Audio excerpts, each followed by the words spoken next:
Namaste viewers, welcome to Gnana Degula channel. Today we will try to understand the Patanjali Yoga Sutra,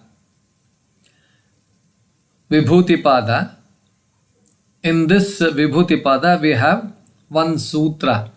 The sutra is 47th sutra.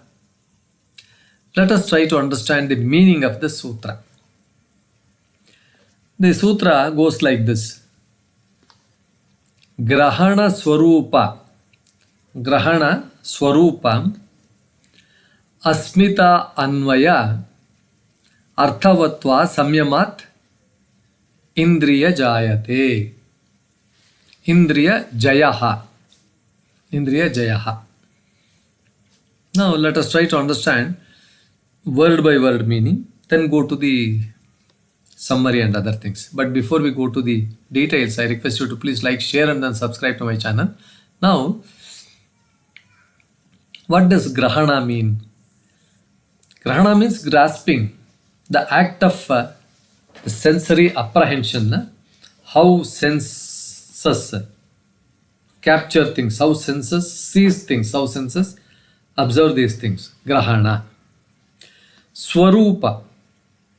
That means they have their own form, inherent nature, what something is in itself before identification. That is in the Svarūpa. Asmita. Asmita means the sense of ego, I-ness, identification of ego. How one associates I am this. How this association goes. This is that I sense, Asmita. Anvaya means connection, association. How senses link and follow objects associations. This is what it is, Anvaya.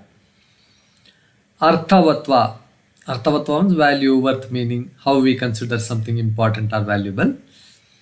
Samyama, from the continuous effortless linkage of attention through dharana, dhyana, samadhi, all those things. Samyamat, indriyajayaḥ. Mastery over the senses, control over the sensory energy by psychological regulation. This is the meaning of each word. Now, how do we translate this and then understand this complete thing? So, the sutra says, by continuously and effortlessly linking the attention to sensory grasping, its inherent form, ego identification, its associative connections and its value, all these things, the yogi acquires mastery over his senses. So now, what this means in simple terms is, the indriyas, the senses, do more than just receive input. See, eyes receive forms and then they light through light. So like this, touch all these 5 sensory organs, they receive the inputs. There is a chain. Sensing, grahana. Sensing form or nature, svarūpa. Then identification, asmita. Then association, linkage, anvaya. And then the value of importance, arthavattva. See, everything is linked together.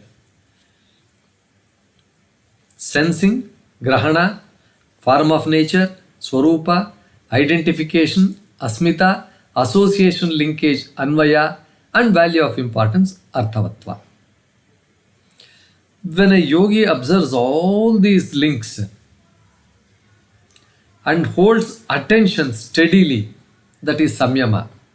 He is observing all these things and holds attention, samyama. He loosens the grip these senses have over him. Right, this is a very, key sentence. When a sadhaka observes all these links, what links? Grahana, Svarūpa, form of nature, identification, Asmita, association, Anvaya, value of importance, all these things. These observation steadily, Samyama, through Samyama, holds attention through Samyama. He loosens the grip these senses have over him. The senses will have grip over him, that he loses. The result is Indriyajaya. Not just suppressing senses by force. Forcefully you are not suppressing it. It is Indriyajaya. Mastering them so they no longer drag the mind outwards by habit or desire. They don't affect you at all. The outside things, whatever that is happening there.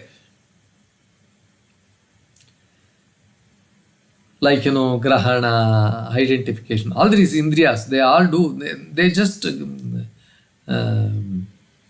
observe things and then they collect information, everything. But they have no effect on this mind. They can no longer drag the mind, they can no longer pull the mind. So that is the Jaya, Indriya Jaya. So how this is related to classical yoga concepts? This is directly connected to Pratyahara. Pratyahara means withdrawing the senses, and also further to Dhyana and Samadhi, moving forward towards Dhyana and Samadhi, withdrawing senses. The aim is not ascetic suppression. It is a kind of a subtle inner mastery so that one's relationship to sense experience is free, clear and non-reactive. Whatever comes, you become non-reactive to that. You just observe it and leave it. That's all. So now there are a lot of commentaries. Vyasa Maharshi and others. Vyasa's commentary on related sutras suggests that the senses, if uncontrolled, when the senses are not controlled, they cause raga, attachment. They cause dvesha, aversion. And the result is mental disturbance. This sutra gives the method to overcome that. Later yogic teachers also say that once senses are mastered, one doesn't become numb or one doesn't become indifferent. One simply becomes unshaken by sensory stimuli and thus gains inner peace and clarity. This is how they describe it. See, what is the practicality and how it involves, how one can reach this is long repeated practice. It is not possible overnight.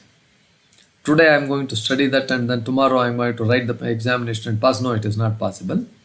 It's a repeated practice, continuous long. Observing how sense organs respond to stimuli. Watching ego. That is, I like, I don't like, I like this, I don't like this, watching that ego. And noticing how impulses arise and fall away. How I want them. They simply fade away like this. So these practices include meditation, mindfulness, pranayama, ethical observances, yama niyamas, all these things so that the senses are purified and the attention can rest inwardly. This is the practicality and what involves it. Say modern examples, modern practitioners, we could not confirm scientific studies directly referencing the exact sutra phrase, Grahaṇa Svarūpa Asmita Indriyajaya. There are practitioners and traditions whose lives reflect this mastery over senses. Particularly the Tibetan Buddhist traditions, Tummo practitioners. Tummo in academic sources, there, if you refer, their training involves a strong control of breath, attention, inner heat, which helps in regulating sensory responses as well. So teachers stemming from the tradition of Pratyahara, withdrawal of senses, such as Gurdjieff schools or modern Raja Yoga teachers who emphasize inner attention, over sensory distraction. These people are practitioners of this.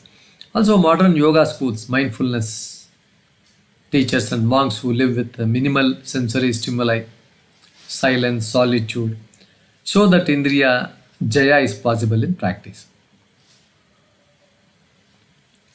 So, Indriya Grahanasya Svarūpam Sprushitva Atma Asmitayaḥ Chetah Nirikshate. After experiencing sensory grasping and its nature, the mind observes the ego sense.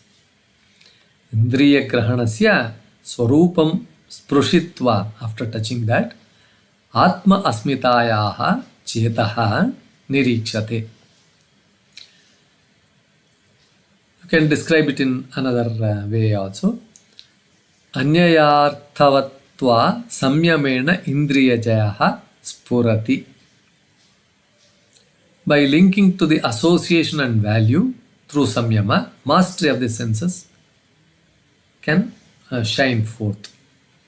So, to summarize, this sutra teaches how sense mastery arises.